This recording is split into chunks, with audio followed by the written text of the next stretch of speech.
Bonsoir. Vous m'entendez bien, j'imagine, si le micro a été testé.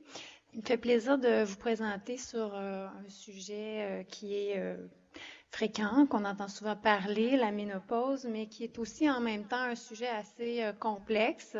On va le voir, ce n'est pas une maladie, mais c'est une étape qui comporte certains symptômes, conséquences qui des fois peuvent entraver grandement la qualité de vie et d'autres fois se dérouler assez bien aussi.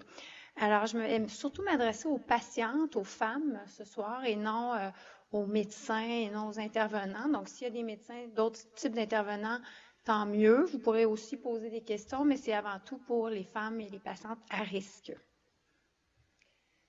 Donc, un petit plan, une définition de la ménopause. Je vais vous reviser un petit peu avec vous qu'est-ce que c'est exactement, les symptômes, qu'est-ce que c'est la ménopause naturelle, la ménopause provoquée, quelle est la différence en fait, l'impact de la ménopause sur la vie des femmes de façon générale et un petit peu plus particulière et comment on peut soulager ces symptômes-là.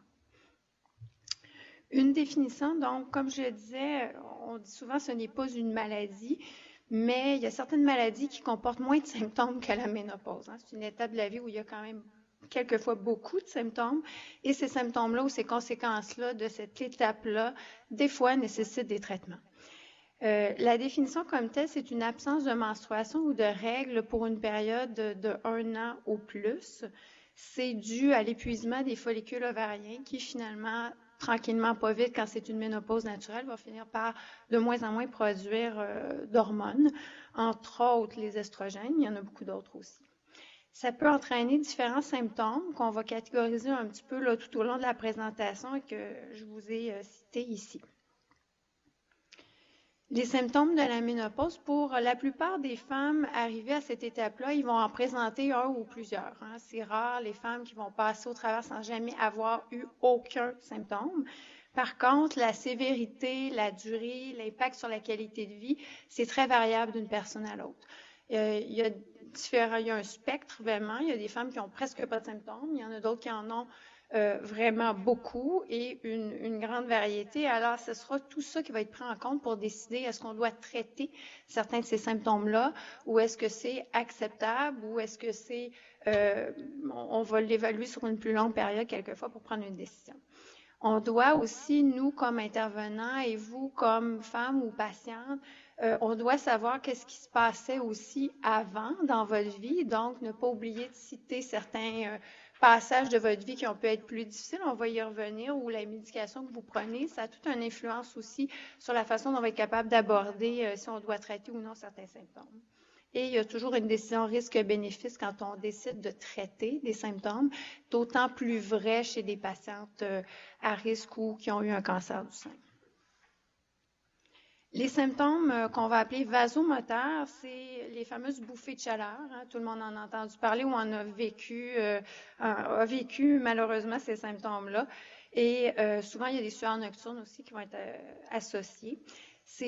La plupart du temps, on croit que c'est dû à une instabilité du centre thermorégulateur qui est à l'intérieur du cerveau dans une région qui s'appelle l'hypothalamus et ça entraîne des changements hormonaux et des neurotransmetteurs qui finalement vont transmettre aux petits vaisseaux leur capacité de s'ouvrir, se fermer et d'avoir des symptômes qu'on ressent comme la chaleur, la rougeur, qu'on va définir un petit peu plus loin aussi. Ce seraient les deuxièmes symptômes les plus incommodants. Le premier étant le gain de poids. Hein. Souvent, le premier symptôme que les femmes vont rapporter en ménopause, c'est le gain de poids. Et le deuxième qui les dérange le plus, les bouffées de chaleur. Il y a encore une fois une notion de sévérité, de fréquence à aborder parce que ce ne sont pas toutes les bouffées de chaleur qui vont entraver au quotidien ou la nuit, par exemple, et il faudra voir lesquelles on va traiter. Une bouffée de chaleur, c'est une sensation, un épisode qui est soudain, qui est assez important où on a des symptômes visibles la plupart du temps aussi, donc le visage rouge, le thorax rouge quelquefois. Ça peut être associé aussi avec, comme on le disait, des sueurs, mais même jusqu'à de l'anxiété, des palpitations, vraiment une sensation de malaise. Et ça, il y a quelques patients qui vont le rapporter de cette manière-là. C'est court, malgré que ça a l'air d'une éternité, mais c'est quand même assez court dans le temps. Ça peut être jusqu'à 1 à 2 minutes. Quelques patients vont le décrire très court, mais ça peut aller quand même jusqu'à 3, 4, 5 minutes des fois. La fréquence et l'intensité encore là vont être variables dans une journée ou dans une nuit. Et quelquefois, les patients vont rapporter par la suite des frissons aussi. Hein. Ça peut être le pendant. Il y en a qui n'ont pas beaucoup de bouffées de chaleur et ont beaucoup de frissons. Donc, c'est très variable. La prévalence, certaines études mentionnent 30 je l'ai mis avec un point d'exclamation puisque c'est probablement beaucoup plus fréquent que ça. Et les études varient entre nous démontrer des chiffres de 22 à 94 Donc, ça dépend encore là dans les études. Qu'est-ce qu'on inclut comme bouffée de chaleur? Qu'est-ce qu'on prend comme critère? Parce que souvent, ils vont être qualifiés de légère, modérée, sévère. Alors, ça dépend toujours de qu'est-ce qu'ils ont inclus dans leurs études. Les bouffées de chaleur vont souvent débuter 1 à 2 ans et ça peut être un peu plus long que ça avant la ménopause et vont durer souvent 5 à 6 ans pour la majorité des patientes après la ménopause. Et pour 10% des femmes environ, les bouffées de chaleur peuvent vraiment perdurer là, tout le reste de leur vie. Il y a aussi des manifestations dans la sphère gynécologique, donc génito-urinaire, qui vont se présenter surtout sous forme de sécheresse vaginale, douleur lors des relations, infection, des fois urgence, fréquence urinaire. C'est souvent les symptômes que les patientes vont moins rapporter directement comme étant une conséquence de leur ménopause parce que des fois, ils vont l'associer, bon, j'ai eu une infection urinaire, bon, on a le droit de faire une infection urinaire de temps en temps, mais c'est des infections urinaires souvent qui vont se présenter à répétition, qui vont devenir un petit peu plus, qui vont nous faire suspecter que ça puisse avoir un lien entre la baisse d'estrogène et la fréquence des infections. Même chose pour la sécheresse vaginale. Souvent, ça se présente pas de façon si abrupte que les bouffées de chaleur. C'est plutôt au début intermittent, puis finalement, après, ça s'installe et c'est un petit peu plus chronique. Alors, il faut, comme intervenant dans la santé, poser la question. Et pour les patientes, il faut rapporter aussi si vous avez certains de ces effets-là.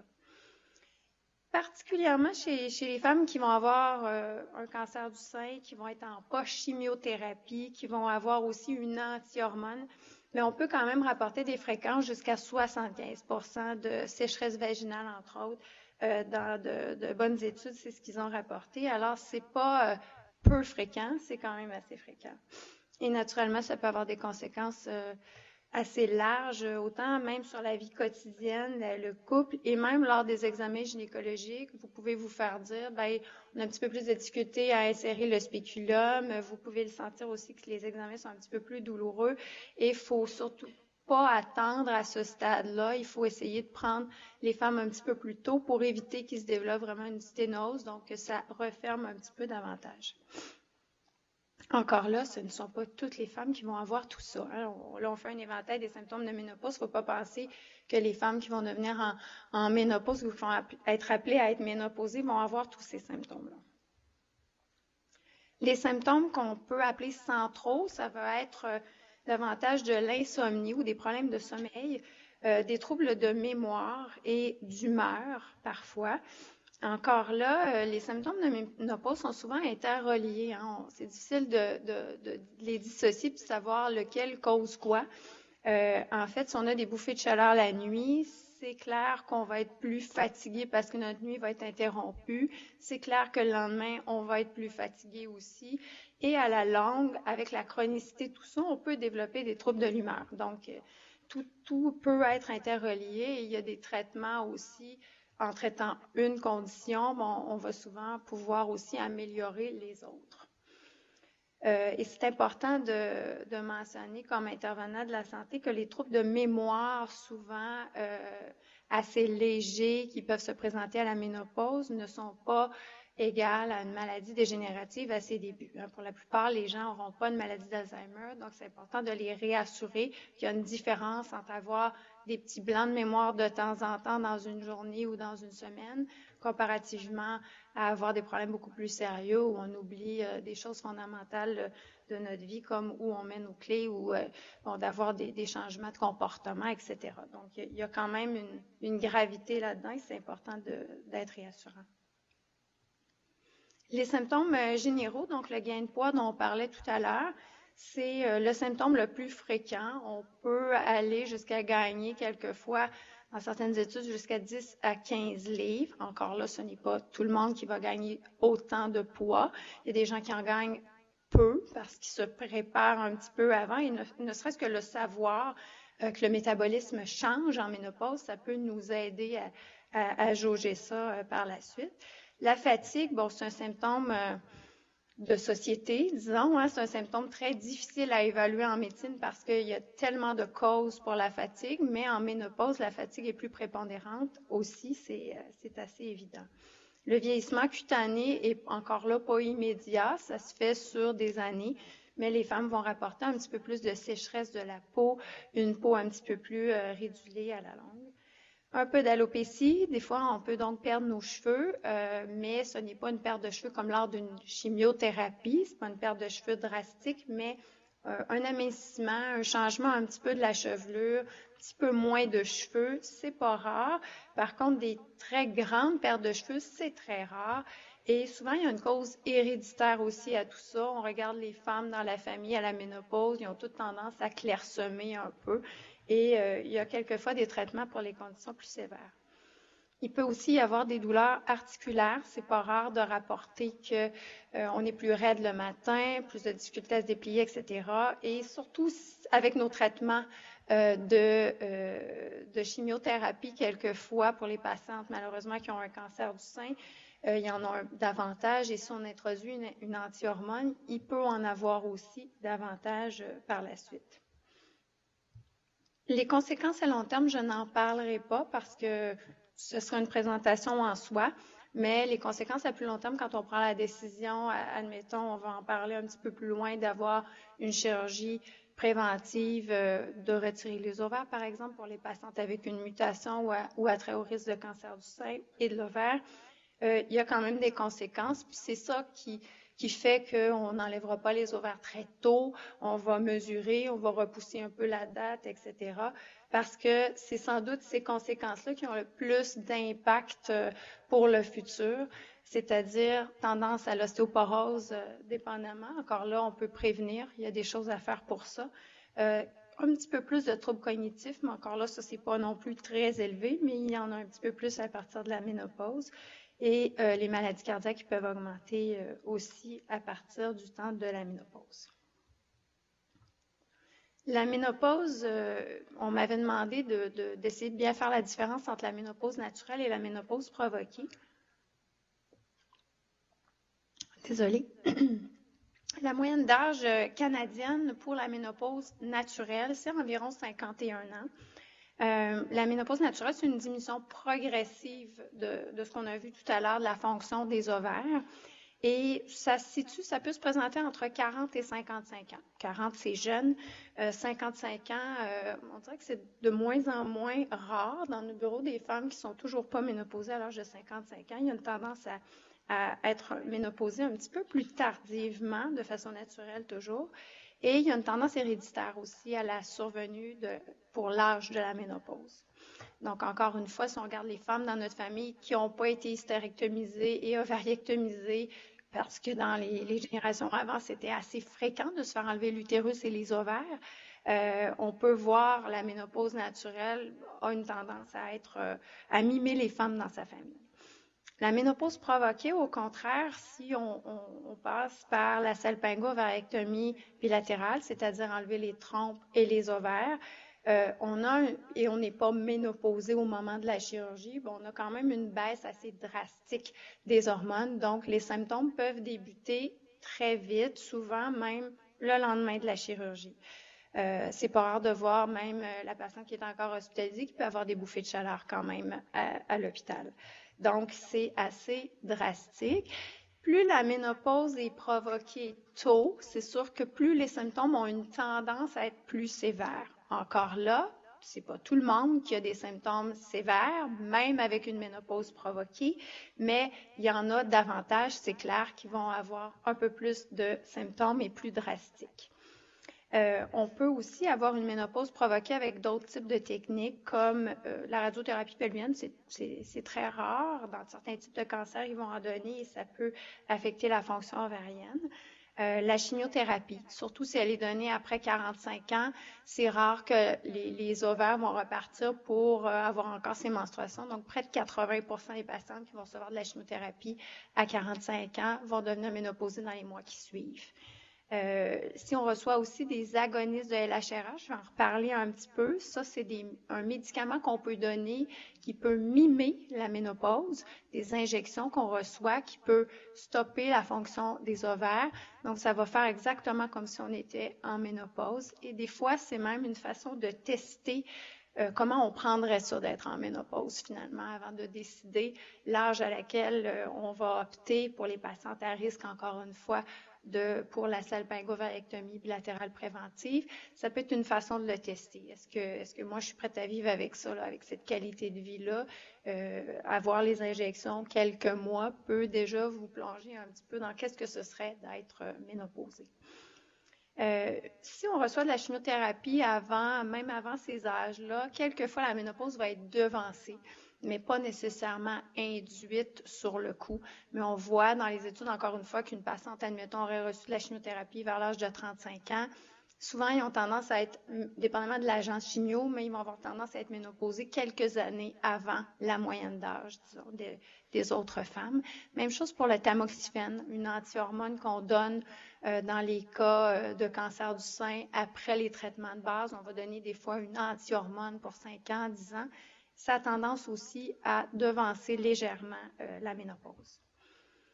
Donc, les patientes un petit peu plus à risque de symptômes plus sévères vont être celles qui vont avoir une salpingo-variectomie bilatérale avant d'avoir commencé des symptômes de ménopause parce qu'on vient vraiment chambarder le niveau hormonal d'un coup.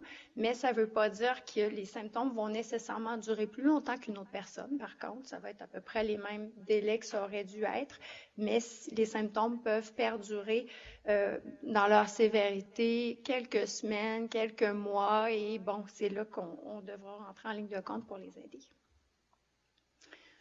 Juste pour vous dire que la proportion de femmes qui ont les premiers, je la saute là, qui ont les premiers symptômes varie beaucoup. L'âge à laquelle on a nos premiers symptômes de ménopause. Dans cette petite revue-là qu'ils avaient fait, c'était vraiment rien de scientifique, c'était dans une revue. Les femmes rapportaient à quel âge elles avaient commencé à avoir des symptômes de ménopause et la plupart commençaient assez tardivement, là, plus près de la cinquantaine, de façon naturelle toujours. Quelques mots pour vous sur la salpingo-variectomie bilatérale préventive. Donc, enlever les ovaires et les trompes chez les patientes qui seraient à risque élevé de cancer du sein, soit par une mutation BRCA ou d'autres types de mutations. Pour une patiente qui songe à cette technique-là, on pense qu'on réduit le risque de cancer de l'ovaire ou de la trompe d'environ 85 à 90%. Donc, c'est très très grand comme réduction, et de cancer du sein de 50%. Ça, c'est si la technique est faite avant la ménopause. Et l'âge à laquelle, habituellement, au Québec, la plupart de ces chirurgies-là vont être faites, c'est entre 40 et 50 ans. Aux États-Unis, on recommande même entre 35 et 50 ans. Ça dépend aussi de l'âge à laquelle les cancers ont été faits dans votre famille. C'est sûr que si les cancers de l'ovaire sont très, très tôt dans la vie, on peut le suggérer un petit peu plus tôt que 40 ans, mais c'est toujours en pesant, encore une fois, les avantages, désavantages de faire ça, selon l'histoire familiale globale de maladies cardiaques, ostéoporose, etc. Et c'est cette balance-là qui est prise en compte quand vous rencontrez un gynécologue pour prendre la décision. Comme alternative, parce que récemment, on s'est rendu compte que le cancer qu'on pensait être originaire de l'ovaire est peut-être pas originaire de l'ovaire, mais peut-être du bout de la trompe. Donc, est-ce que c'est la trompe? Est-ce que c'est l'ovaire? quand ils font une chirurgie préventive dans les âges qu'on a mentionnés, quand on vise la ménopause, ils vont de toute façon enlever les trompes et les ovaires. Par contre, si vous êtes plus jeune, si les femmes sont plus jeunes et que les cas de cancer, encore une fois, sont plus jeunes dans la famille, sans vouloir devenir ménopausée demain matin, une alternative qui se fait de plus en plus, c'est d'enlever les trompes seulement jusqu'à temps qu'on soit prête à aller un petit peu plus loin et d'enlever aussi les ovaires. Les chirurgies sont quand même un petit peu plus accessibles maintenant parce qu'elles sont faites pour la plupart par la laparoscopie, donc des petits trous sur le ventre, des chirurgies minimalement invasives. Il n'y a plus de grosses incisions pour faire ce type de chirurgie-là. Donc, ça réduit les risques de complications et ça rend la chirurgie un petit peu moins difficile pour la période de convalescence aussi. Et dans les études chez les patients de BRCA, justement, les femmes optent plus facilement pour une salpingo-ovariectomie dans le cheminement que pour une mastectomie bilatérale préventive. Parce que c'est sûr que le choc émotionnel, psychologique, physique est beaucoup plus apparent dans une mastectomie bilatérale préventive, alors que la salpingo-ovariectomie, sur le coup, bon, on voit, à part les petites incisions, physiquement, on a moins de signes, par contre, on a un peu plus de symptômes. Par contre, on vient de voir que la ménopause, c'est pas banal et c'est sans doute ça qui a le plus de conséquences à long terme, plutôt que la mastectomie qui est dure sur le coup. Mais après, la salpingo-ovariectomie laisse des traces un petit peu plus longtemps puisqu'on est ménopausé. Et c'est pour ça probablement que les femmes acceptent un petit peu plus facilement la salpingo-ovariectomie que la mastectomie bilatérale préventive. Comme je vous disais tout à l'heure, on peut faire un essai quelquefois avec les médicaments en injection pour stopper la fonction des ovaires qu'on appelle les agonistes de la LHRH. Et c'est des médicaments qui sont assez fréquemment utilisés. Là, c'est pas rare qu'un gynécologue pourrait vous proposer cette solution-là pour tenter de voir comment vous sentiriez en ménopause finalement avant de faire le saut pour la chirurgie comme telle. Quel est l'impact de la ménopause sur la vie familiale? Parce que la plupart, pas la plupart, mais beaucoup de femmes ont aussi naturellement un conjoint, une conjointe, des enfants, et c'est à prendre en considération. Parce que souvent, ce que les femmes vont rapporter, c'est que la compréhension de la situation n'est pas toujours là. Dans la famille, tout le monde a ses problèmes, on se rassemble. Souvent, les femmes de ces âges-là, pour la ménopause naturelle du moins, vont avoir des adolescents à la maison. Donc, la compréhension d'un adolescent de la ménopause est quand même assez loin de ses préoccupations très centrées sur lui-même. Le conjoint, oui, il peut comprendre jusqu'à un certain point, mais si on n'exprime pas suffisamment comment on se sent, puis les symptômes ne sont pas très connus, encore là, c'est assez loin d'eux aussi parce qu'ils ne vivent pas exactement la même réalité. Et pour les femmes qui, naturellement, vont avoir une ménopause provoquée, donc un peu plus jeune que la norme, les enfants vont être aussi plus jeunes et des fois, il y a ce challenge-là de plus aussi à régler une vie assez active avec des enfants plus jeunes.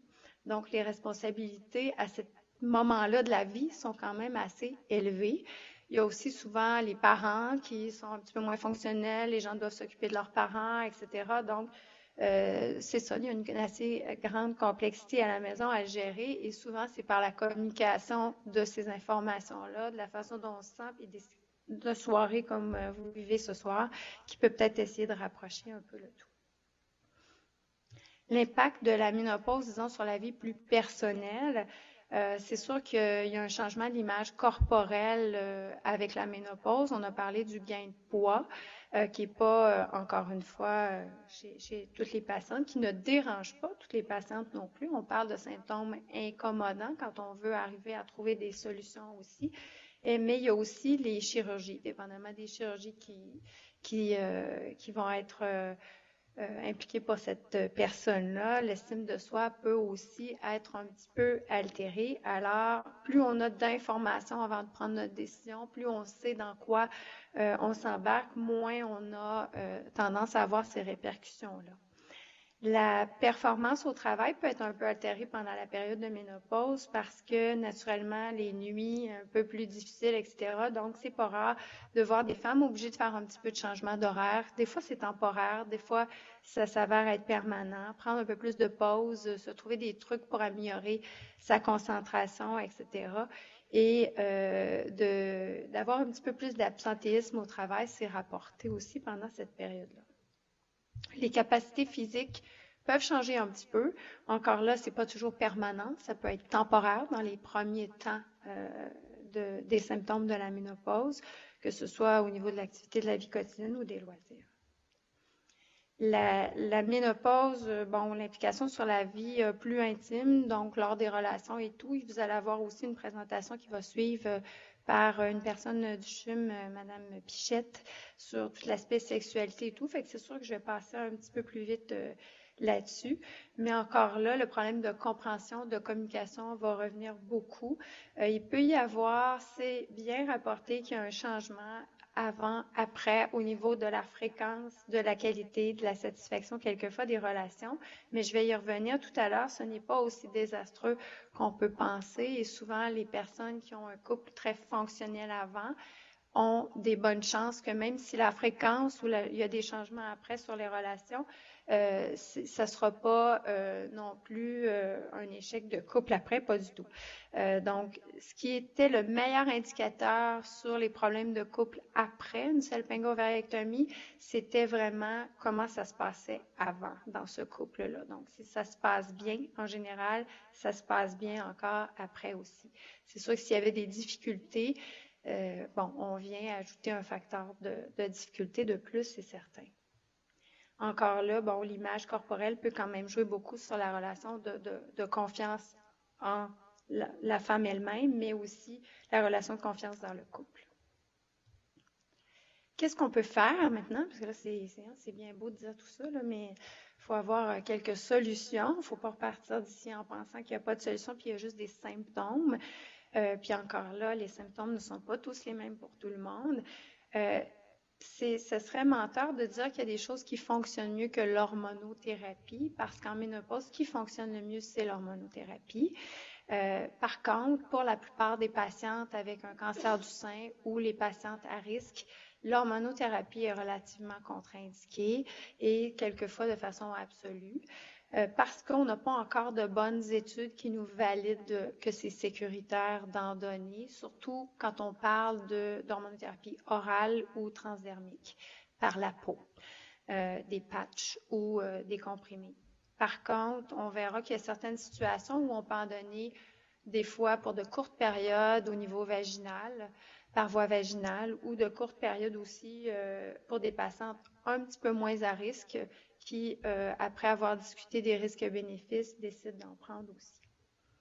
Donc, il y a des petites études jusqu'à maintenant qui suggéreraient qu'il n'y a pas vraiment d'augmentation du risque de cancer du sein chez les patientes à risque si elles prennent une hormonothérapie pour de courtes périodes, mais c'est des petites études avec une différence énorme dans leurs critères d'inclusion de leurs patientes. C'est un peu de tout, 2 types d'hormones, un type d'hormones, des doses différentes, des voies d'administration différentes. Donc, ce ne sont pas des études sur lesquelles on peut se fier encore jusqu'à maintenant pour dire oh, oui, c'est sécuritaire. Donc, il y a du cas par cas et ça peut toujours être discuté. Qu'est-ce qu'on peut faire dans ce cas-là? Il y a beaucoup de solutions non hormonales, non médicamenteuses et il y a certaines habitudes de vie à modifier quelquefois. On sait que les patientes qui fument ont définitivement plus de bouffées de chaleur en nombre, mais aussi en intensité. Les bouffées de chaleur sont plus intenses et plus nombreuses. Donc, c'est une des premières choses qu'on peut mentionner clairement, c'est de cesser de fumer.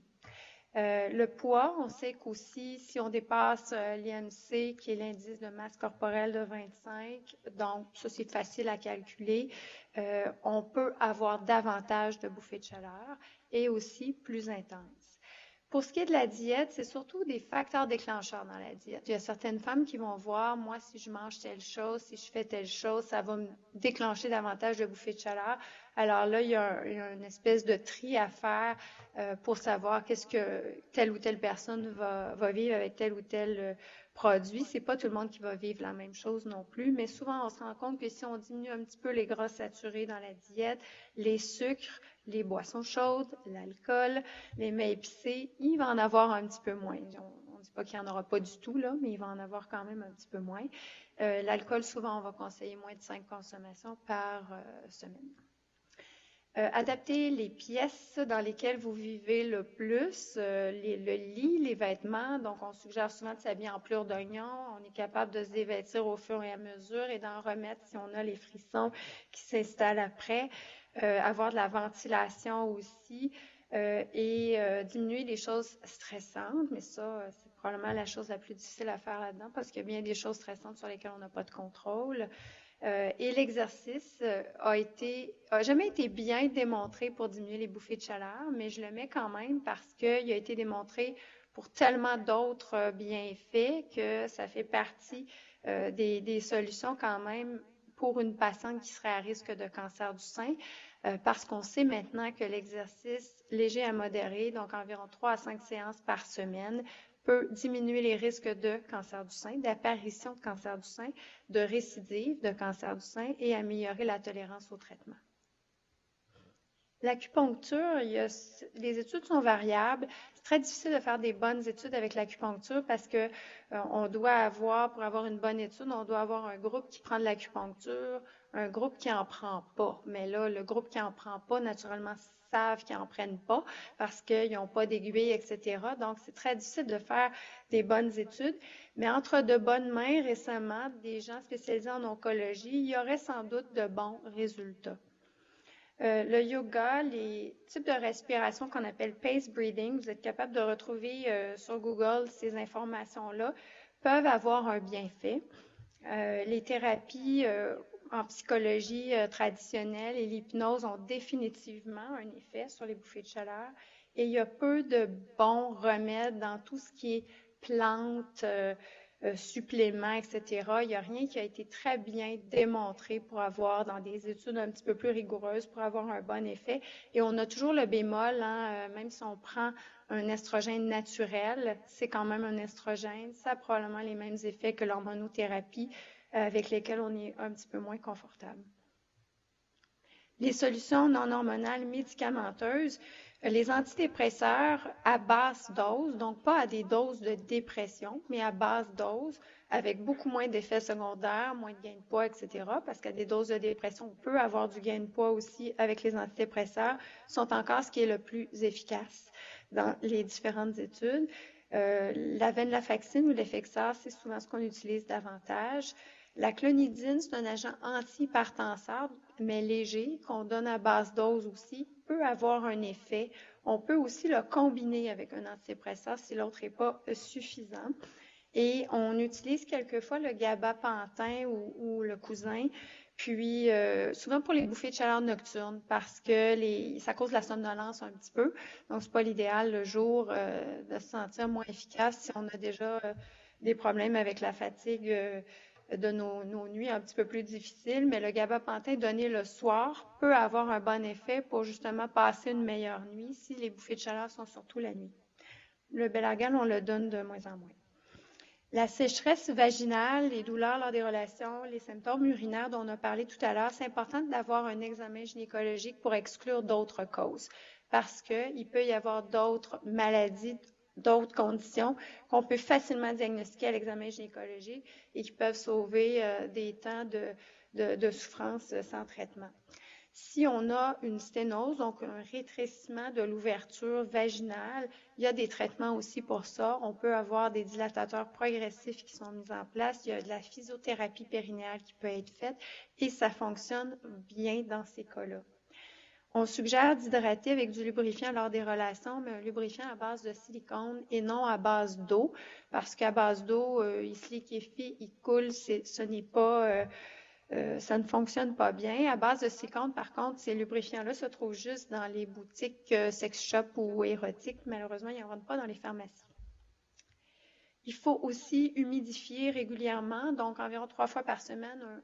Un gel peut faire l'affaire, mais de le mettre régulier, pas lors des relations, mais le mettre régulièrement, type Replens ou autre équivalent.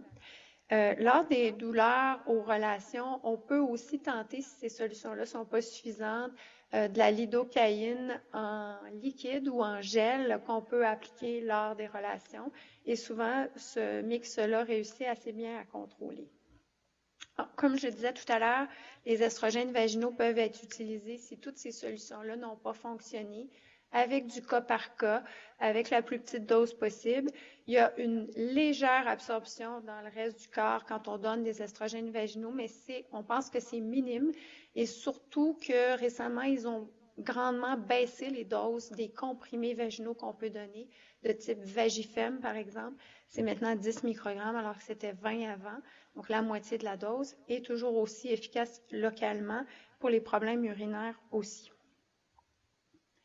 Les troubles de l'humeur, comme je ne suis pas spécialisée non plus en psychiatrie et tout ça, les troubles de l'humeur légers, c'est sûr qu'il faut faire la différence pour nous comme intervenants entre ce qui est certains symptômes de troubles de l'humeur versus une dépression. Ça, c'est important de faire la différence. Donc, c'est important de rapporter vos symptômes. Une dépression, c'est beaucoup plus prononcé comme symptôme.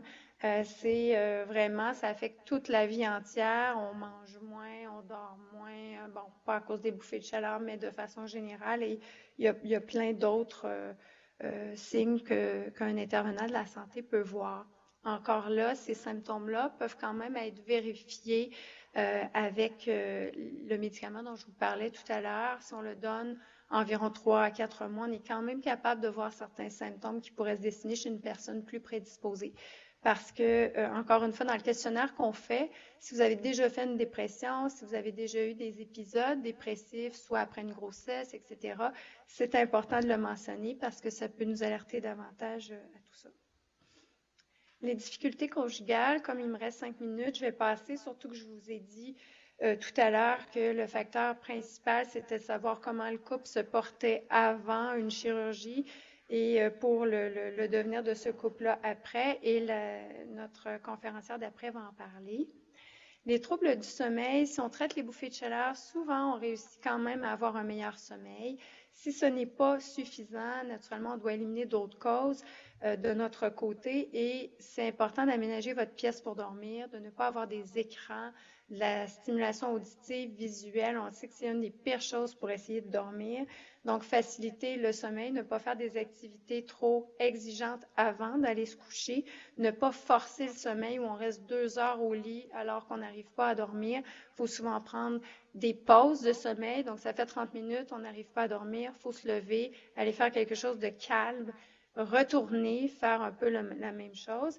Si ce n'est pas suffisant, il peut y avoir des somnifères qui doivent être pris pour des courtes périodes. Il y en a de plus en plus qui sont non accoutumants. Et il y a la mélatonine qui peut quand même aider aussi pour s'endormir pour les gens qui ont des problèmes légers. Il y a aussi la luminothérapie qui peut aider pour les troubles de sommeil, mais pas de le faire avant d'aller se coucher, de le faire plus tôt dans la journée. La luminothérapie peut aussi aider pour les troubles de l'humeur légers. Le gain de poids, on en a un petit peu parlé, favoriser une diète, l'exercice. Les douleurs articulaires, c'est des traitements de base, anti-inflammatoires au besoin, Tylenol régulier et éliminer d'autres causes. Et je vous dirais que ce qui est le plus efficace, c'est encore aussi l'exercice régulier. Pas sur le coup quand on a mal, mais de façon régulière. Et pour finir, je pense que les gens qui risquent d'avoir la meilleure réussite, peu importe les chirurgies qu'ils vont avoir et tout, c'est les gens qui sont les mieux préparés. Donc, souvent, on va vous conseiller une consultation en gynécologie avant de prendre des décisions de chirurgie, par exemple, et une consultation au chirurgien, une consultation en psychologie, au plasticien, et c'est important parce qu'il vous donne différents aspects de tout ça. La ménopause provoquée est un petit peu plus intense. Ça ne veut pas dire que tout le monde a des symptômes. Ça a été un éventail des symptômes. Ça ne veut vraiment pas dire qu'on les a tous. Il y a moyen de les vérifier peut-être avant de prendre la décision si vous êtes devant le fait de décider si vous avez recours à ce moment-ci ou non à une chirurgie préventive au niveau ovaire-trompe.